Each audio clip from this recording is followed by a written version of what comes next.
Imagínalo, una finca polvorienta en medio de Jalisco, rodeada de establos abandonados y caminos olvidados.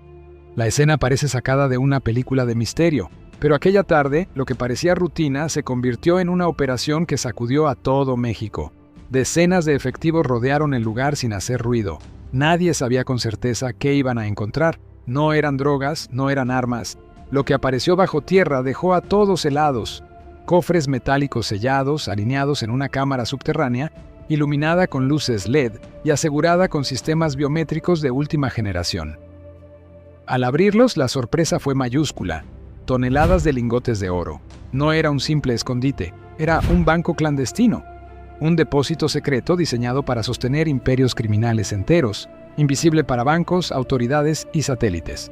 Oro fundido, marcado con sellos de refinerías en Sudamérica y Centroamérica, cuidadosamente embalado, como si fuera el tesoro de un estado paralelo.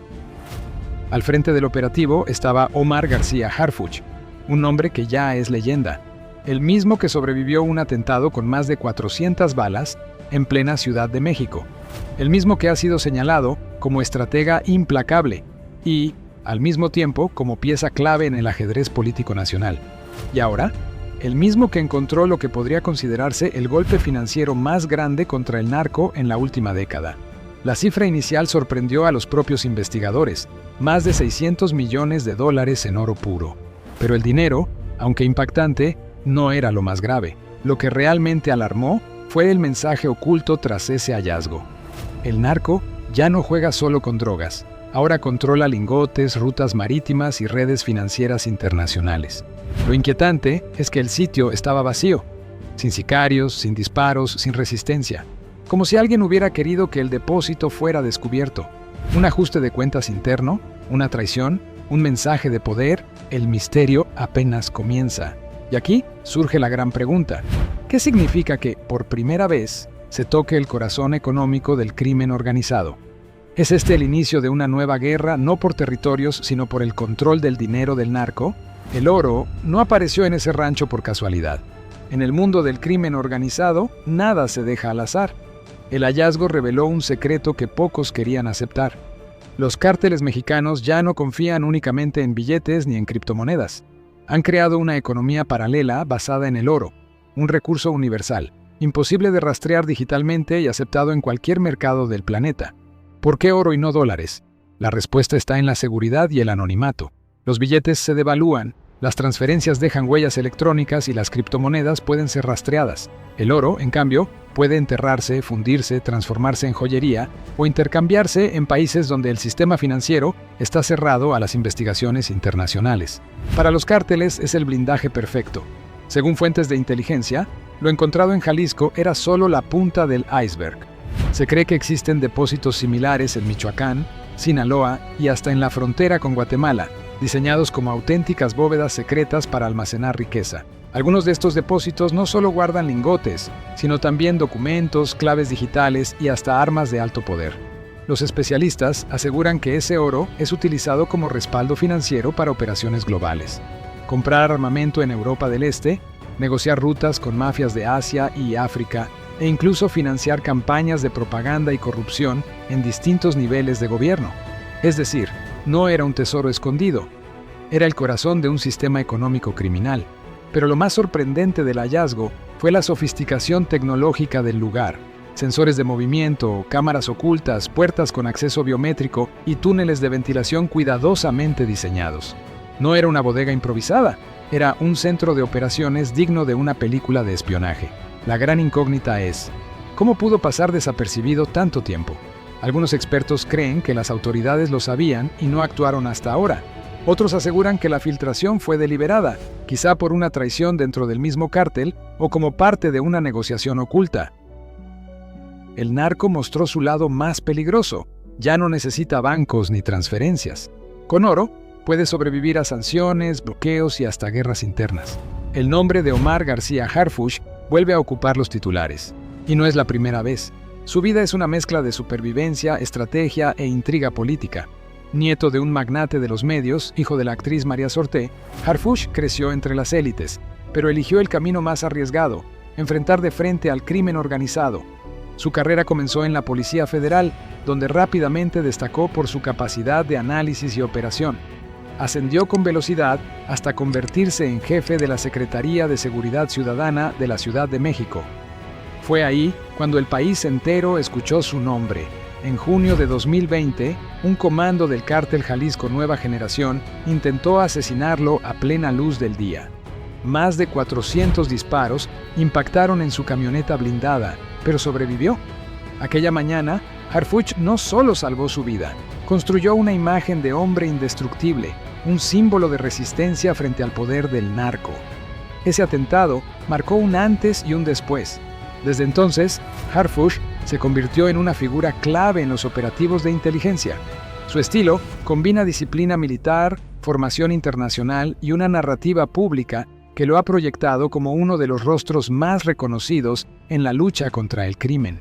El hallazgo del depósito de oro lo coloca otra vez en el centro del escenario. No es casualidad. Según fuentes cercanas, fue él quien coordinó personalmente el operativo, cuidando cada detalle para evitar filtraciones y asegurar que el descubrimiento golpeara en donde más duele: las finanzas del narco. Pero su protagonismo genera también sospechas. Algunos analistas aseguran que su creciente exposición no es solo resultado de su eficacia, sino parte de una estrategia política mayor. La pregunta inevitable es: ¿estamos viendo al próximo candidato presidencial disfrazado de héroe contra el crimen? Lo cierto es que su figura polariza. Para unos, Harfuch es el hombre que México necesita, alguien que no se dobla ante atentados ni amenazas. Para otros, es un actor demasiado cercano a los círculos de poder, alguien que podría estar usando el combate al narco como plataforma personal. Sea cual sea la verdad, una cosa es innegable: el hallazgo del oro ha vuelto a darle el control de la narrativa. Y en un país donde la percepción lo es todo, eso es poder. El oro ha sido desde tiempos antiguos símbolo de poder, pero en el mundo del narcotráfico, su valor adquiere otra dimensión. Para los cárteles no es un lujo ni un adorno, es la herramienta financiera más segura y discreta. A diferencia del dinero en efectivo o las transferencias bancarias, el oro no puede ser congelado por un juez, rastreado en una computadora ni devaluado de un día para otro. Puede enterrarse en una finca, fundirse en lingotes sin marca o convertirse en joyería para pasar desapercibido. Su portabilidad y aceptación internacional lo vuelven perfecto para un negocio que depende del secreto y la movilidad. Los depósitos de oro funcionan como bancos clandestinos. En lugar de cuentas numeradas, hay cofres. En lugar de transferencias electrónicas, hay intercambios físicos. El hallazgo en Jalisco confirma lo que agencias internacionales sospechaban desde hace años. Los cárteles están construyendo una economía paralela, respaldada en oro, que les permite sobrevivir incluso cuando pierden rutas de droga o enfrentan golpes financieros. No es un caso aislado.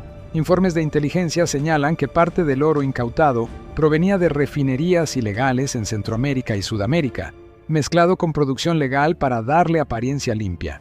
Esto sugiere una red transnacional de lavado que va mucho más allá de México, vinculada a traficantes en Europa del Este, África y Asia.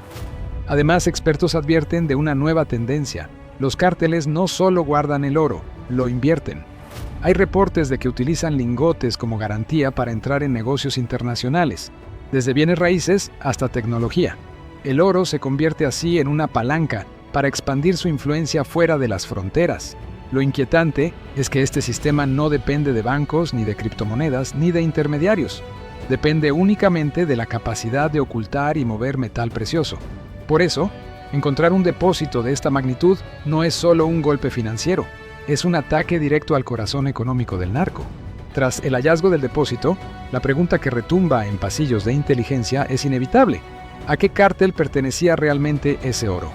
Las primeras sospechas apuntan al cártel Jalisco Nueva Generación, conocido por su capacidad de ocultar recursos en estructuras sofisticadas. Sin embargo, los documentos encontrados en la bóveda sugieren algo mucho más complejo. Entre los papeles parcialmente quemados y los registros electrónicos aparecieron alias vinculados al cártel de Sinaloa, en particular a facciones enfrentadas con los Chapitos.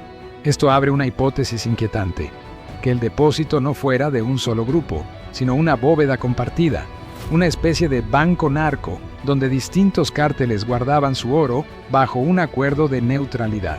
Si esto se confirma, estaríamos ante un nuevo modelo criminal, donde el dinero crea treguas temporales más poderosas que las balas. Pero este hallazgo también puede convertirse en una chispa. Si un grupo cree que otro entregó el escondite a las autoridades, se desatarán venganzas internas. Una guerra no por territorios o rutas de droga, sino por recursos financieros. Y en el mundo del crimen organizado, el oro significa poder, armas y lealtades compradas. La DEA y el Departamento del Tesoro ya solicitaron acceso a la información recuperada. Sospechan que parte del oro estaba conectado con operaciones de lavado en Asia y Medio Oriente. Si se confirma, este depósito sería solo la punta de una red global. Lo más inquietante es que el operativo se realizó sin disparos y sin detenidos. Todo estaba abandonado, como si alguien hubiera querido que fuera descubierto. ¿Fue una traición interna, un mensaje o parte de una negociación secreta con el Estado? Lo único claro es que este hallazgo no cerró un capítulo. Abrió una guerra silenciosa dentro del narco, donde el oro puede volverse más peligroso que la cocaína. El descubrimiento del depósito de oro no solo cimbró a los cárteles, también sacudió a los niveles más altos del poder político en México y en Estados Unidos. En Palacio Nacional, el presidente fue cuestionado de inmediato. Su respuesta fue breve, pero contundente. No vamos a permitir que el dinero del crimen siga alimentando la corrupción y la violencia. Sin embargo, puertas adentro, el hallazgo fue declarado asunto de seguridad nacional. Sedena, Semar y el Centro Nacional de Inteligencia activaron una mesa de coordinación especial para rastrear posibles bóvedas similares en todo el país. Del otro lado de la frontera, la reacción fue inmediata. En menos de 24 horas, la DEA felicitó a las autoridades mexicanas, pero exigió acceso directo a los documentos incautados. Para Washington, ese oro no era solo dinero.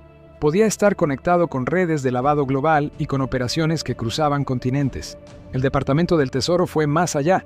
Ya bloqueó cuentas y congeló activos asociados a nombres encontrados en los archivos recuperados. La comunidad internacional también se movió. La ONU y el Gafi, Grupo de Acción Financiera Internacional, pidieron informes detallados, preocupados por la magnitud del hallazgo. Temen que este oro narco esté infiltrando mercados legales a través de empresas fachada en América, Europa y Asia. Pero quizá lo más delicado sea lo que no se dice en público. Diplomáticos estadounidenses ya iniciaron conversaciones privadas con la Cancillería mexicana, presionando para que haya operativos más agresivos antes de que los cárteles logren mover sus recursos a otros depósitos ocultos. Incluso se habla de usar tecnología satelital conjunta para detectar anomalías en zonas rurales sospechosas. El mensaje es claro: este hallazgo no es un caso aislado, es el inicio de una guerra mucho más sofisticada, donde ya no solo se persigue droga o armas, sino el corazón financiero del narco. El hallazgo del depósito secreto de oro no es solo una operación policial más, es un golpe directo al corazón financiero del narcotráfico, a esa maquinaria que durante décadas ha sostenido ejércitos privados, comprado voluntades y sembrado terror en comunidades enteras. Pero esta vez ocurrió algo distinto. No fueron armas, ni droga, ni un capo detenido lo que acaparó los titulares, fue oro, el símbolo universal de poder. México se encuentra frente a una oportunidad histórica, porque desmantelar a los cárteles no pasa solo por enfrentarlos en la calle, sino por arrebatarles lo que más les duele: sus recursos, sus redes financieras, sus cimientos económicos. Lo que Omar García Harfuch y las autoridades encontraron bajo esa finca es más que un tesoro escondido. Es la prueba de que el crimen organizado opera con lógica empresarial global y que combatirlo exige inteligencia, estrategia y, sobre todo, voluntad política. El futuro no está escrito. Este hallazgo puede ser solo un golpe aislado o el inicio de una nueva etapa donde México deje de reaccionar y comience a anticiparse, donde el Estado no solo enfrente balas, sino también persiga cuentas, lingotes y rutas financieras. Y aquí surge la pregunta para ti: ¿estamos listos como país para entrar en esa guerra silenciosa, la que no se libra en las calles, sino en los balances y en los sótanos del poder criminal? Porque lo que está claro es que México no solo pelea por seguridad, pelea por su soberanía, por su dignidad y por su futuro. Si quieres descubrir cómo otra carta estratégica le da a México una ventaja única frente a Estados Unidos y al mundo, no te pierdas nuestro análisis sobre el río que convierte a México en una potencia estratégica. Nos vemos en el próximo capítulo aquí en Educamérica.